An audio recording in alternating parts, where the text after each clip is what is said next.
William Shakespeare, poetic writer from a long time ago, transformed stories into something of greater meaning. Two of the plays that he wrote, Midsummer Night's Dream and Much Ado About Nothing, have contrasts that set them apart. Midsummer and Much Ado both take place in different areas, cities, and countries. For example, one play is in Italy and the other is in Greece.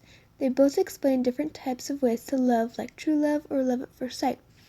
Finally, they both have very different women in each play. Like Hermia is very stubborn and she only wanted one thing, Lysander.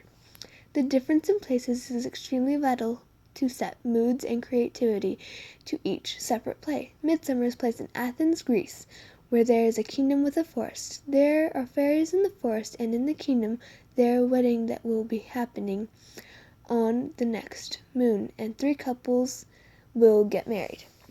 Much Ado is placed in Messina, Italy, where there is an estate. In the estate, there are parties that happen and a wedding that will happen by Monday, and 2 couples will get married. They are both in very different places that contain different creatures and events. There are multiple different types of love, but each love has its own to explain. Midsummer has love that is muddled with by the fairy Puck, and has to be fixed by him for messing up. In the beginning, Hermia's father wants her to marry Demetrius, but instead she runs away with Lysander, and falls asleep, allowing Puck to use the love flower in Lysander's eyes, as he sleeps instead of Demetrius. And run through fire I will for thy sweet sake. Act 2, Scene 2, line 162.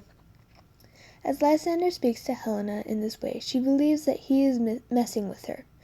Later, Demetrius falls asleep and Puck uses the flower on him, and Helena is running away from Lysander. Being extremely loud, accidentally wake Demetrius, making him do the same as Lysander. During this, Hermia is in despair while looking for Lysander, but when she finds him, she is broken by what she sees. What love could press Lysander from my side? Act 3, Scene 2, line 1225. And an outbreak takes the group in separate directions, and in the end, Puck sets it right in the end. Much Ado is a mix of true love and love at first sight. Claudia loves Hero at first sight, and Beatrice exchanges funny, yet with slightly something more, comments with Benedict. I wonder that you will still be talking, Signor Benedict. Nobody marks you. What, my dear Lady Disdain, are you yet living? Act 1, Scene 1, line 104. Don Pedro decides to set a plan to get Benedict and Beatrice to love each other, but Don John plans to break the love marriage between Claudio and Hero. Don John fails and Benedict and Beatrice are married in the end. Many would describe one a disgrace to females, and the other will stand for what she wants. Midsummer's Helena is in love with Demetrius, yet he does not love her. So she tries to throw herself at him. The more you beat me, I will fawn on you. Act 1, Scene 2, line 579.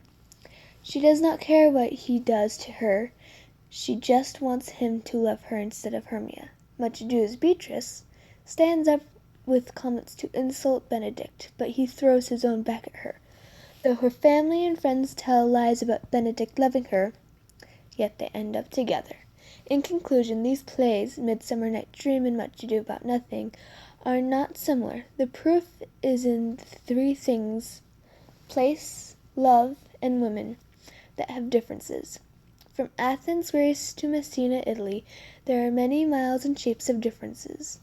The differences of love form changes within both stories between Helena and Beatrice that are opposites that would blend together. William Shakespeare wanted there to be multiple differences between each play, and these 2 plays show that difference. Midsummer Night's Dream, open source Shakespeare.